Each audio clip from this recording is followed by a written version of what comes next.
With my mother upstairs, she will be down in a moment, I dare say."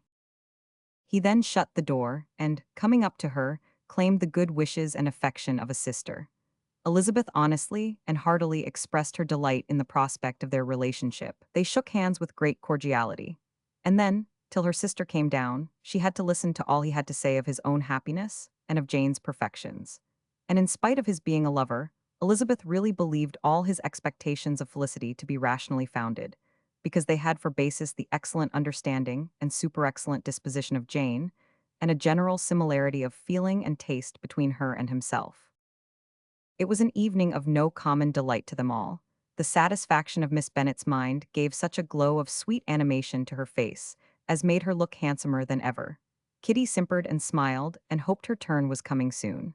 Mrs. Bennet could not give her consent or speak her approbation in terms warm enough to satisfy her feelings, though she talked to Bingley of nothing else for half an hour. And when Mr. Bennet joined them at supper, his voice and manner plainly showed how really happy he was.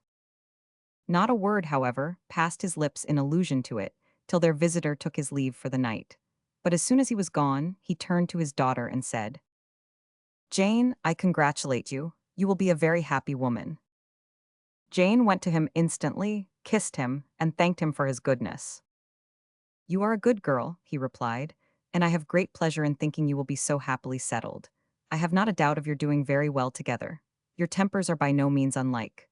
You are each of you so complying that nothing will ever be resolved on, so easy that every servant will cheat you, and so generous that you will always exceed your income. I hope not so. Imprudence or thoughtlessness in money matters would be unpardonable in me." "Exceed their income, my dear Mr. Bennet," cried his wife. "What are you talking of? Why, he has 4 or 5 thousand a year and very likely more." Then addressing her daughter, "Oh, my dear, dear Jane, I am so happy. I am sure I shan't get a wink of sleep all night. I knew how it would be. I always said it must be so at last. I was sure you could not be so beautiful for nothing. I remember, as soon as ever I saw him, when he first came into Hertfordshire last year, I thought how likely it was that you should come together. Oh, he is the handsomest young man that ever was seen." Wickham, Lydia, were all forgotten. Jane was beyond competition her favorite child. At that moment she cared for no other. Her younger sisters soon began to make interest with her for objects of happiness which she might in future be able to dispense. Mary petitioned for the use of the library at Netherfield, and Kitty begged very hard for a few balls there every winter. Bingley, from this time, was of course a daily visitor at Longbourn, coming frequently before breakfast and always remaining till after supper, unless when some barbarous neighbor, who could not be enough detested, had given him an invitation to dinner, which he thought himself obliged to accept. Elizabeth had now but little time for conversation with her sister, for while he was present Jane had no attention to bestow on anyone else, but she found herself considerably useful to both of them in those hours of separation that must sometimes occur. In the absence of Jane, he always attached himself to Elizabeth for the pleasure of talking of her, and when Bingley was gone, Jane constantly sought the same means of relief. "He has made me so happy," said she, one evening, "by telling me that he was totally ignorant of my being in town last spring. I had not believed it possible." "I suspected as much," replied Elizabeth, "but how did he account for it?" "It must have been his sister's doing. They were certainly no friends to his acquaintance with me, which I cannot wonder at, since he might have chosen so much more advantageously in many respects. But when they see, as I trust they will, that their brother is happy with me, they will learn to be contented, and we shall be on good terms again, though we can never be what we once were to each other."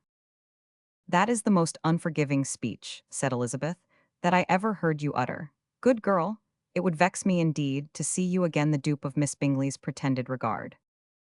Would you believe it, Lizzie, that when he went to town last November, he really loved me, and nothing but a persuasion of my being indifferent would have prevented his coming down again. He made a little mistake, to be sure, but it is to the credit of his modesty." This naturally introduced a panegyric from Jane on his diffidence, and the little value he put on his own good qualities.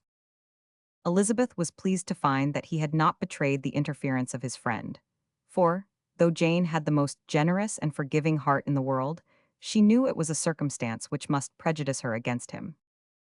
"I am certainly the most fortunate creature that ever existed," cried Jane. Oh, Lizzie, why am I thus singled from my family and blessed above them all? If I could but see you as happy, if there were but such another man for you. If you were to give me 40 such men, I never could be so happy as you.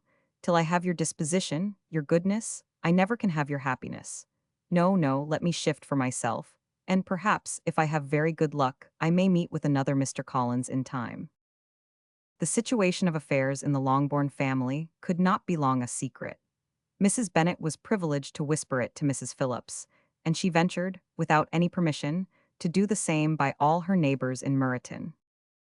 The Bennets were speedily pronounced to be the luckiest family in the world, though only a few weeks before, when Lydia had first run away, they had been generally proved to be marked out for misfortune. Chapter 56.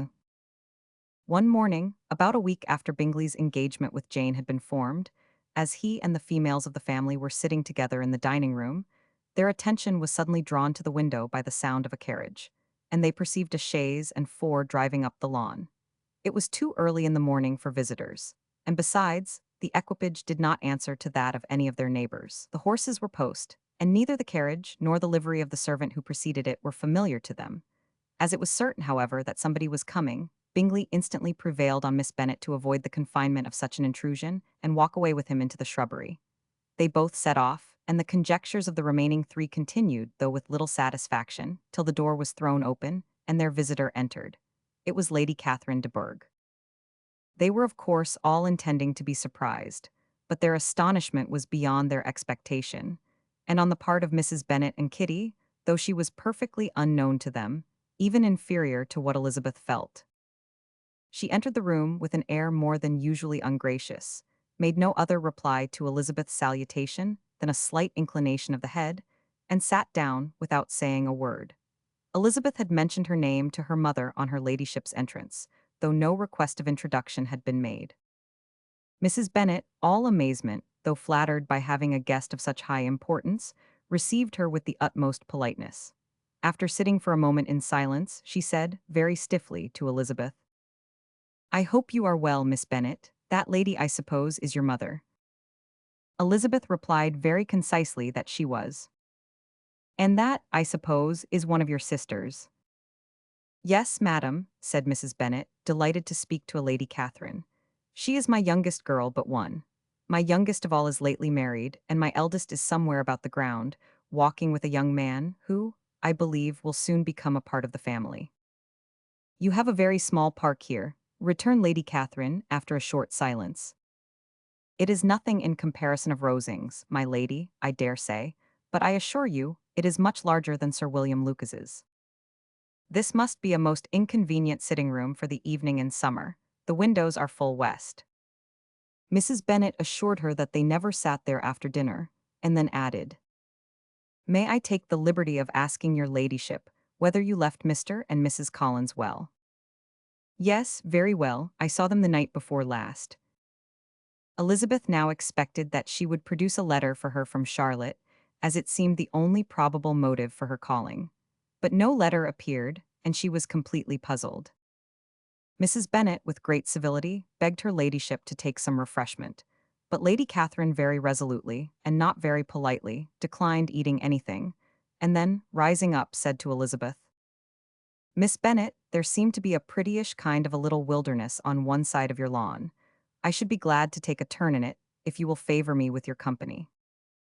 "Go, my dear," cried her mother, "and show her ladyship about the different walks. I think she will be pleased with the hermitage." Elizabeth obeyed, and, running into her own room for her parasol, attended her noble guest downstairs. As they passed through the hall, Lady Catherine opened the doors into the dining parlor and drawing room, and pronouncing them, after a short survey, to be decent-looking rooms, walked on. Her carriage remained at the door, and Elizabeth saw that her waiting woman was in it. They proceeded in silence along the gravel walk that led to the copse. Elizabeth was determined to make no effort for conversation with a woman who was now more than usually insolent and disagreeable. After a short survey, copyright 1894 by George Allen. "How could I ever think her like her nephew?" said she, as she looked in her face. As soon as they entered the copse, Lady Catherine began in the following manner. "You can be at no loss, Miss Bennet, to understand the reason of my journey hither. Your own heart, your own conscience, must tell you why I come." Elizabeth looked with unaffected astonishment. "Indeed, you are mistaken, madam. I have not been at all able to account for the honor of seeing you here." "Miss Bennet," replied her ladyship in an angry tone, "you ought to know that I am not to be trifled with. But however insincere you may choose to be, you shall not find me so. My character has ever been celebrated for its sincerity and frankness, and in a cause of such moment as this, I shall certainly not depart from it. A report of a most alarming nature reached me 2 days ago. I was told that not only your sister was on the point of being most advantageously married, but that Miss Elizabeth Bennet would, in all likelihood, be soon afterwards united to my own nephew, Mr. Darcy. Though I know it must be a scandalous falsehood, though I would not injure him so much as to suppose the truth of it possible, I instantly resolved on setting off for this place, that I might make my sentiments known to you." "If you believed it impossible to be true," said Elizabeth, coloring with astonishment and disdain, "I wonder you took the trouble of coming so far. What could your ladyship propose by it?" "At once to insist upon having such a report universally contradicted."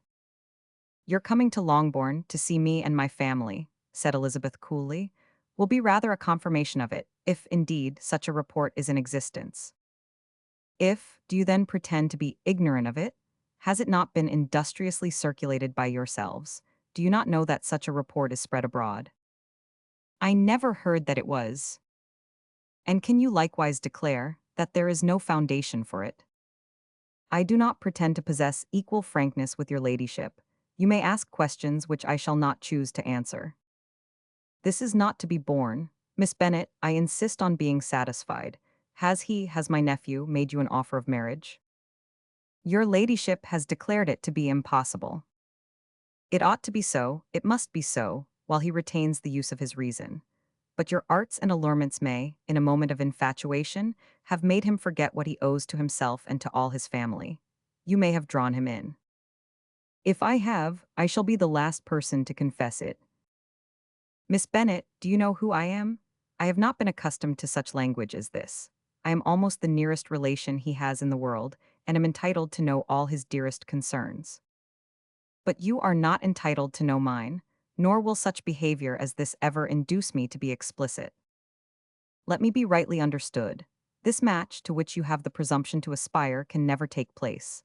No, never. Mr. Darcy is engaged to my daughter. Now, what have you to say?" "Only this, that if he is so, you can have no reason to suppose he will make an offer to me." Lady Catherine hesitated for a moment, and then replied, "The engagement between them is of a peculiar kind. From their infancy, they have been intended for each other. It was the favorite wish of his mother, as well as of hers, while in their cradles we planned the union. And now, at the moment when the wishes of both sisters would be accomplished, is their marriage to be prevented by a young woman of inferior birth, of no importance in the world, and wholly unallied to the family? Do you pay no regard to the wishes of his friends, to his tacit engagement with Miss de Bourgh? Are you lost to every feeling of propriety and delicacy? Have you not heard me say that from his earliest hours he was destined for his cousin?" "Yes, and I had heard it before. But what is that to me? If there is no other objection to my marrying your nephew, I shall certainly not be kept from it by knowing that his mother and aunt wished him to marry Miss de Bourgh. You both did as much as you could in planning the marriage. Its completion depended on others. If Mr. Darcy is neither by honor nor inclination confined to his cousin, why is not he to make another choice? And if I am that choice, why may not I accept him? Because honor, decorum, prudence? Nay, interest forbid it. Yes, Miss Bennet, interest. For do not expect to be noticed by his family or friends if you wilfully act against the inclinations of all. You will be censured, slighted, and despised by everyone connected with him. Your alliance will be a disgrace. Your name will never even be mentioned by any of us." "These are heavy misfortunes," replied Elizabeth. "But the wife of Mr. Darcy must have such extraordinary sources of happiness necessarily attached to her situation, that she could, upon the whole, have no cause to repine. Obstinate, headstrong girl, I am ashamed of you. Is this your gratitude for my attentions to you last spring? Is nothing due to me on that score? Let us sit down. You are to understand, Miss Bennet, that I came here with the determined resolution of carrying my purpose, nor will I be dissuaded from it. I have not been used to submit to any person's whims. I have not been in the habit of brooking disappointment. That will make your ladyship's situation at present more pitiable, but it will have no effect on me. I will not be interrupted. Hear me in silence. My daughter and my nephew are formed for each other.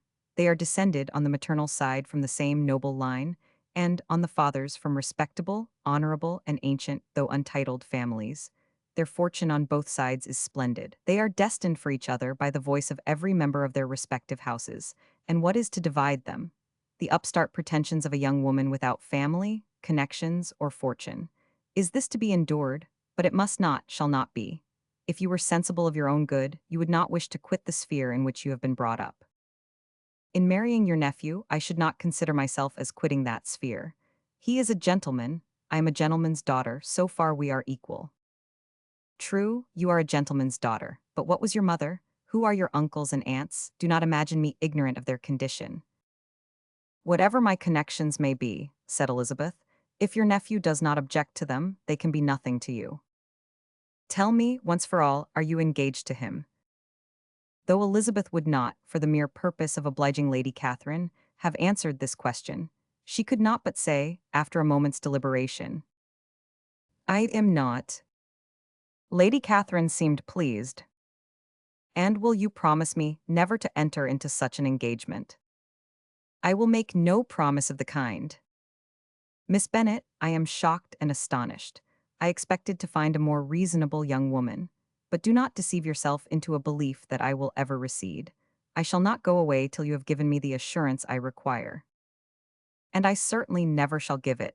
I am not to be intimidated into anything so wholly unreasonable.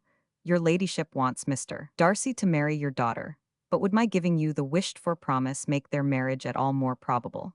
Supposing him to be attached to me, would my refusing to accept his hand make him wish to bestow it on his cousin? Allow me to say, Lady Catherine, that the arguments with which you have supported this extraordinary application have been as frivolous as the application was ill-judged.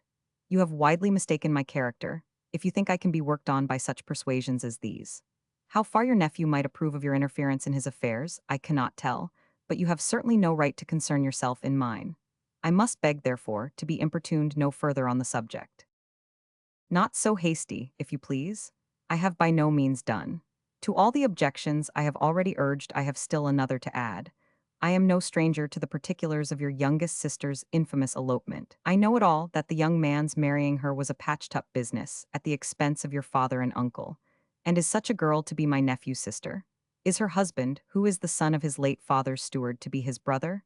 Heaven and earth, of what are you thinking? Are the shades of Pemberley to be thus polluted? You can now have nothing further to say, she resentfully answered. You have insulted me in every possible method. I must beg to return to the house. And she rose as she spoke. Lady Catherine rose also, and they turned back. Her ladyship was highly incensed. You have no regard, then, for the honor and credit of my nephew. Unfeeling, selfish girl, do you not consider that a connection with you must disgrace him in the eyes of everybody? Lady Catherine, I have nothing further to say. You know my sentiments. You are then resolved to have him. I have said no such thing. I am only resolved to act in that manner, which will, in my own opinion, constitute my happiness, without reference to you, or to any person so wholly unconnected with me. It is well. You refuse, then, to oblige me. You refuse to obey the claims of duty, honor, and gratitude. You are determined to ruin him in the opinion of all his friends, and make him the contempt of the world. Neither duty, nor honor, nor gratitude, replied Elizabeth, has any possible claim on me, in the present instance.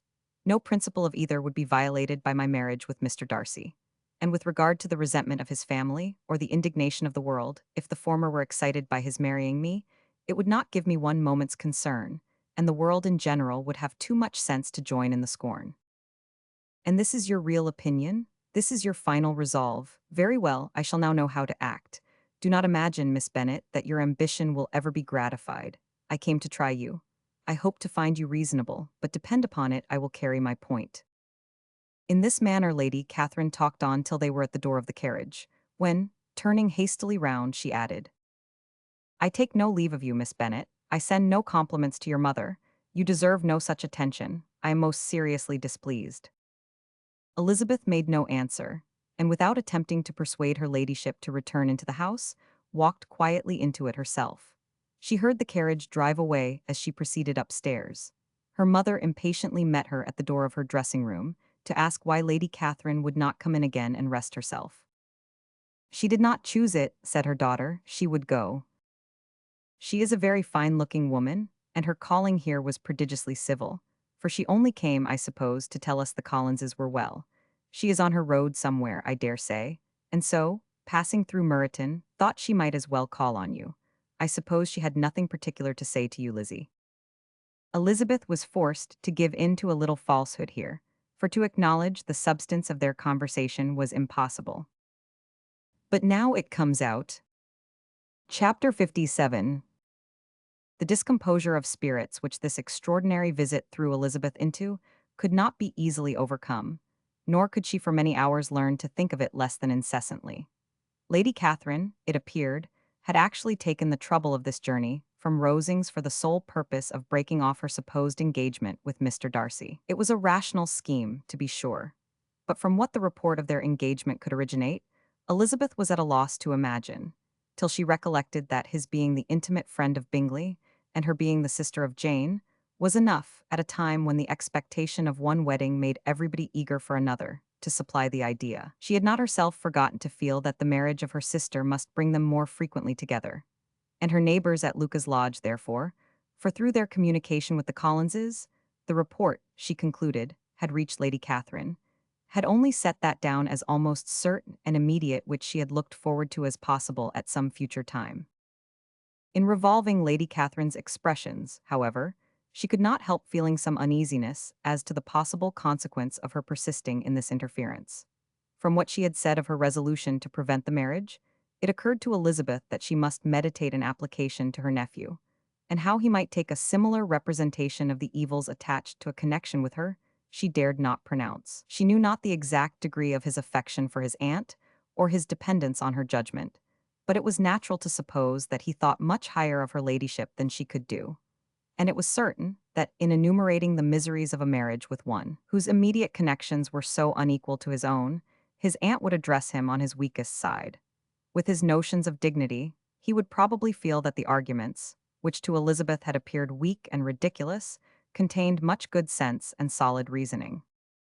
If he had been wavering before, as to what he should do, which had often seemed likely, the advice and entreaty of so near a relation might settle every doubt, and determine him at once to be as happy as dignity unblemished could make him. In that case he would return no more. Lady Catherine might see him in her way through town, and his engagement to Bingley of coming again to Netherfield must give way.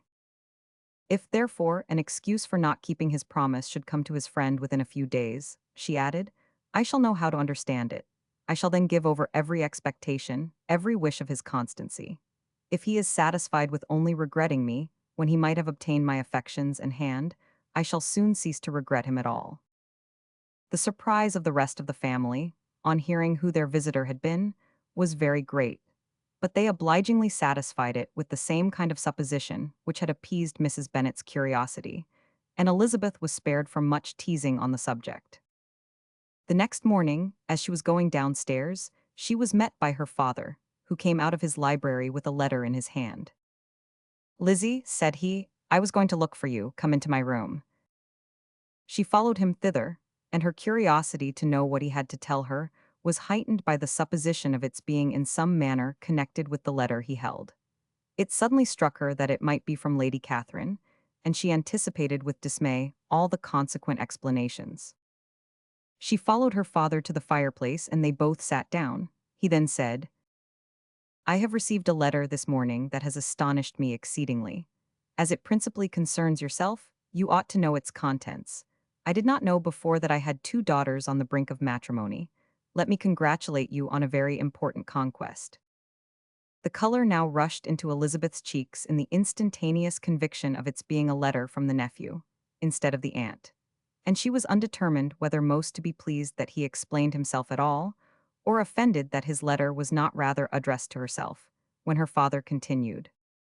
You look conscious. Young ladies have great penetration in such matters as these, but I think I may defy even your sagacity to discover the name of your admirer. This letter is from Mr. Collins. From Mr. Collins, and what can he have to say? Something very much to the purpose, of course. He begins with congratulations on the approaching nuptials of my eldest daughter, of which, it seems, he has been told by some of the good-natured, gossiping Lucases. I shall not sport with your impatience by reading what he says on that point. What relates to yourself is as follows. Having thus offered you the sincere congratulations of Mrs. Collins and myself on this happy event, let me now add a short hint on the subject of another, of which we have been advertised by the same authority.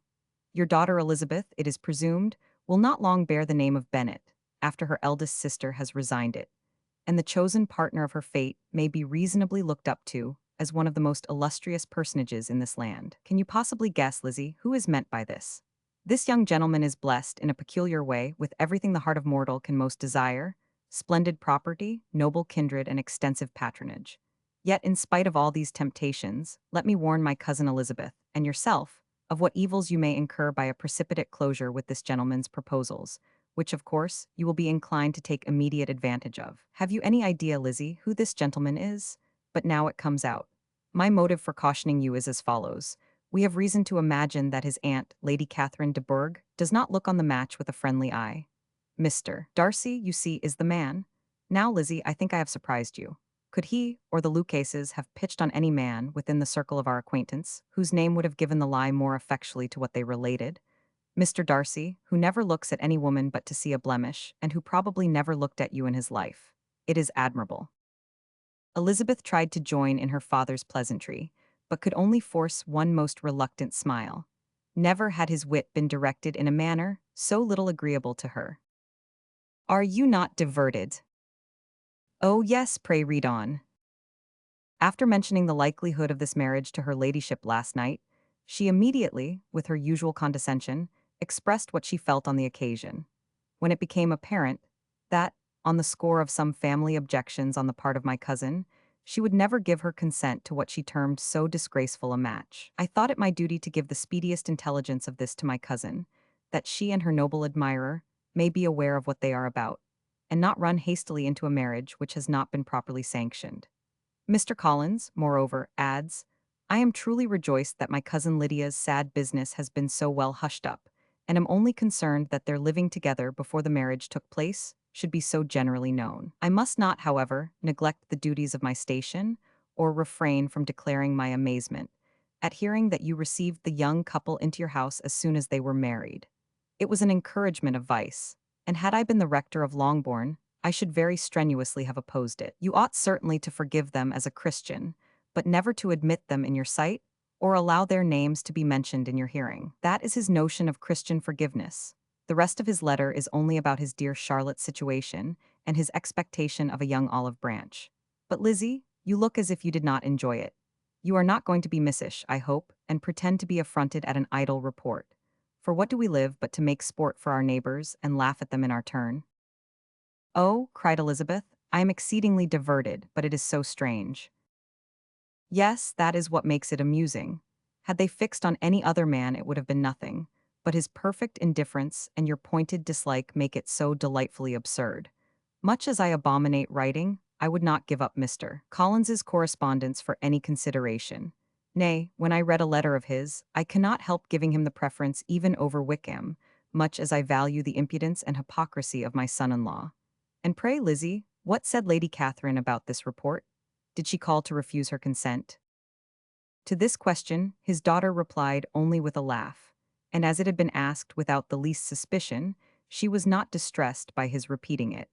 Elizabeth had never been more at a loss to make her feelings appear what they were not. It was necessary to laugh when she would rather have cried. Her father had most cruelly mortified her by what he said of Mr. Darcy's indifference, and she could do nothing but wonder at such a want of penetration, or fear that, perhaps, instead of his seeing too little, she might have fancied too much. The efforts of his aunt. Chapter 58. Instead of receiving any such letter of excuse from his friend, as Elizabeth half expected Mr. Bingley to do, he was able to bring Darcy with him to Longbourn before many days had passed after Lady Catherine's visit. The gentlemen arrived early, and before Mrs. Bennet had time to tell him of their having seen his aunt, of which her daughter sat in momentary dread, Bingley, who wanted to be alone with Jane, proposed their all walking out. It was agreed to. Mrs. Bennet was not in the habit of walking. Mary could never spare time, but the remaining five set off together. Bingley and Jane, however, soon allowed the others to outstrip them. They lagged behind while Elizabeth, Kitty, and Darcy were to entertain each other. Very little was said by either. Kitty was too much afraid of him to talk. Elizabeth was secretly forming a desperate resolution, and perhaps he might be doing the same. They walked towards the Lucases, because Kitty wished to call upon Maria, and as Elizabeth saw no occasion for making it a general concern, when Kitty left them, she went boldly on with him alone. Now was the moment for her resolution to be executed, and while her courage was high, she immediately said, "Mr. Darcy, I am a very selfish creature, and for the sake of giving relief to my own feelings care, not how much I may be wounding yours. I can no longer help thanking you for your unexampled kindness to my poor sister.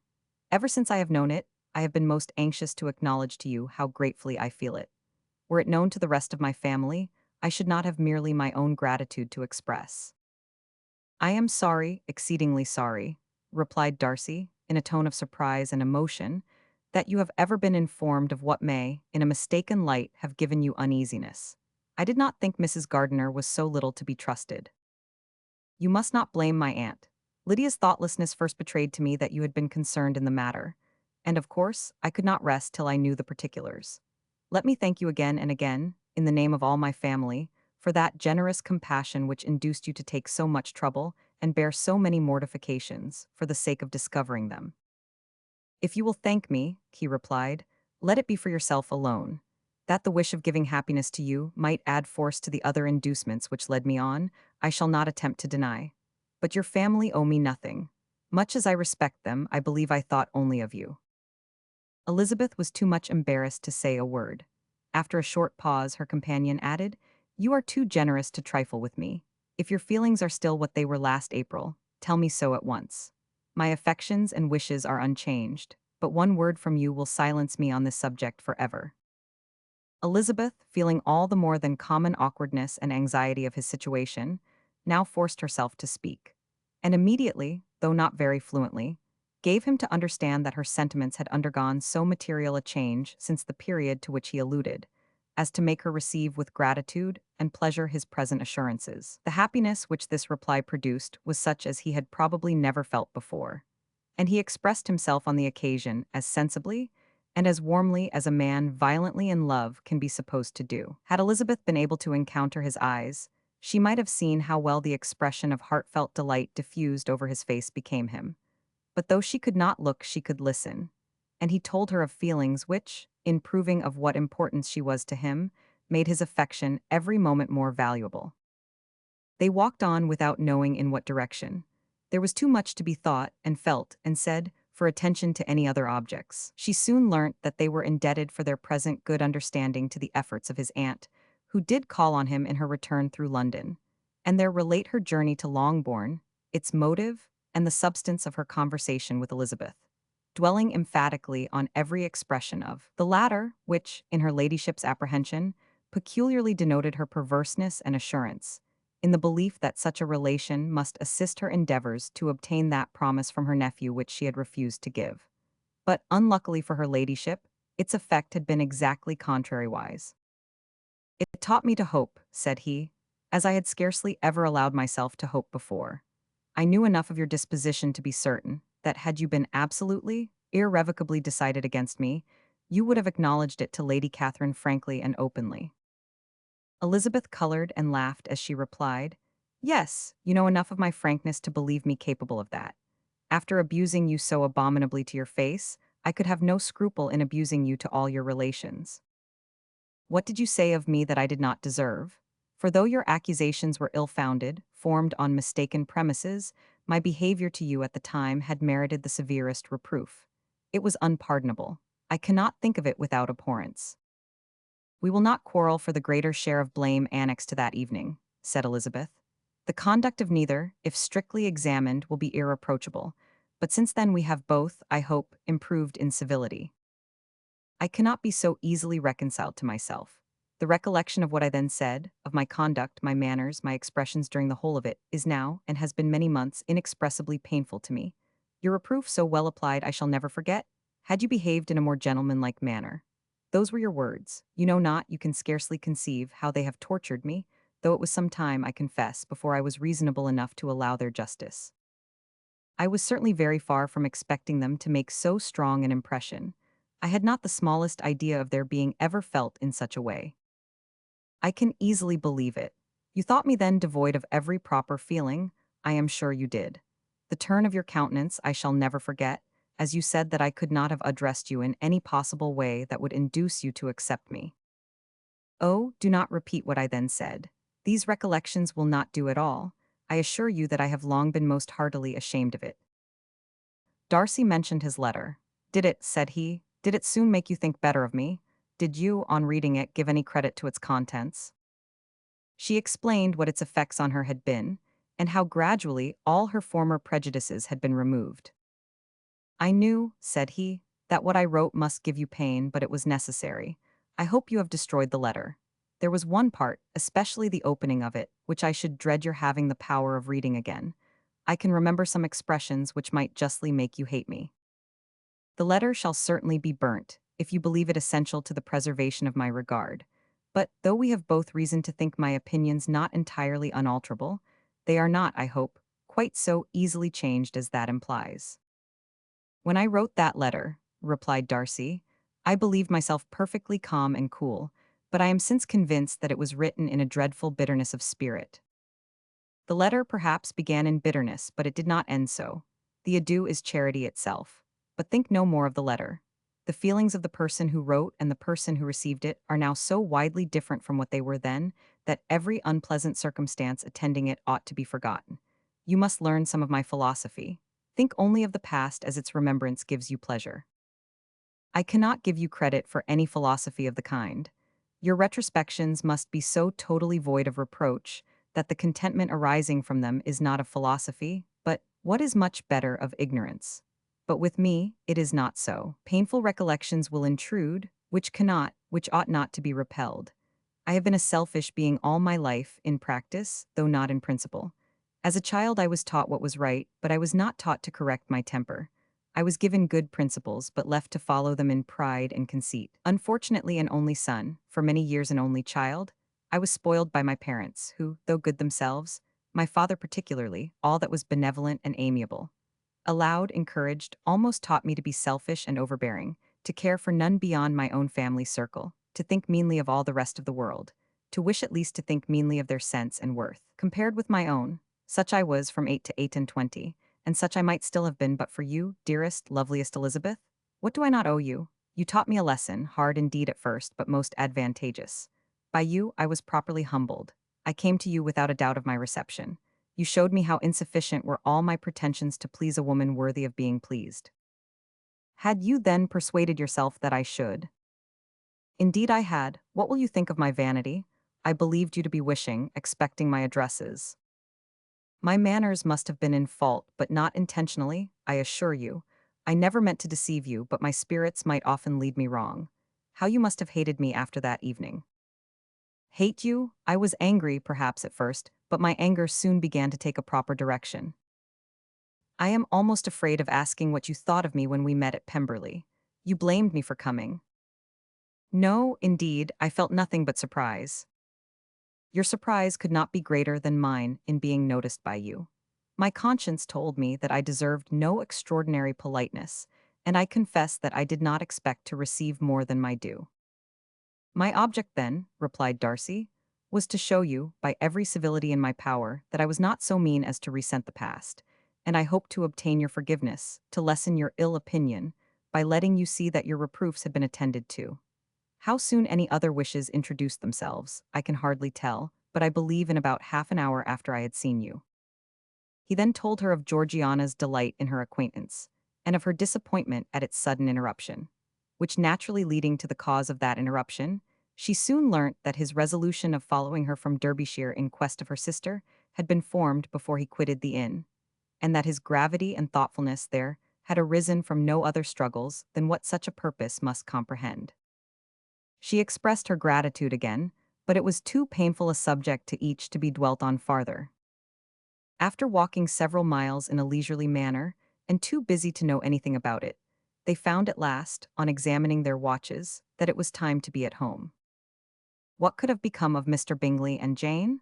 Was a wonder which introduced the discussion of their affairs.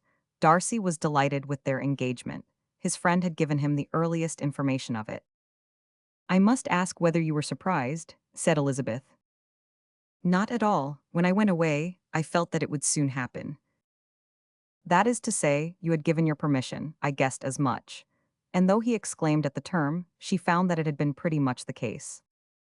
"On the evening before my going to London," said he, "I made a confession to him, which I believe I ought to have made long ago.